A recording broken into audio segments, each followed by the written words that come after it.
原來 Captain America 喺呢個飛船上，佢都一直生活喺神奇四俠嘅宇宙。福利五近期有幾個零散嘅資料喺網絡上流出，都係出自於呢個準確度非常之高嘅爆料大神，主要係集中喺 Steve Rogers、Doctor Doom 同埋神奇四俠嘅關聯上。我呢度嚟一個快速總結同埋解釋。首先喺雷霆特工隊嘅彩蛋入邊，飛船上唔單止有神奇四俠一家人，仲有 Doctor Doom、Steve 都同樣喺船上。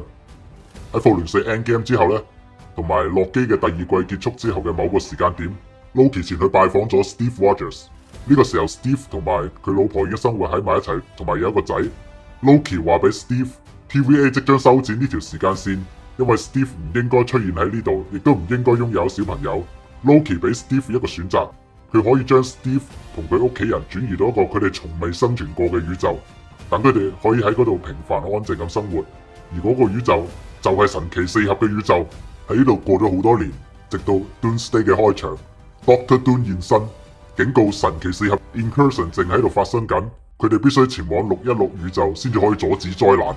然之後 Mr. Fantastic 同埋 Doctor Doom 制定咗計劃，佢哋揾到咗 Steve， 向佢解釋咗真相，並請求 Steve 嘅幫助。Steve 同意同佢哋一齊翻去616宇宙，希望 Captain America 親自說服嗰度嘅英雄出手相助。所以就出現咗 Thunderbolts 片尾彩蛋嘅呢一幕。我認為呢個爆料某種程度上都講得通嘅，比如被 TVA 修剪嘅 Steve 時間線呢一度嘅邏輯都係啱嘅。Steve 翻到過去肯定會生成分支宇宙 ，TVA 理論上咧係要清理呢啲異常分支嘅。Loki 出面俾 Captain America 後路，亦都符合咗 Loki Season 2入邊咧佢嘅定位。如果呢個理論係啱嘅話，咁 Steve 就喺神奇四俠嘅宇宙係生活咗一段時間嘅。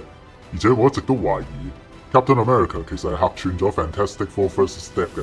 喺電影上映之前一直都有傳聞話 Chris Evans 喺片場，而且仲拍攝咗片尾彩蛋。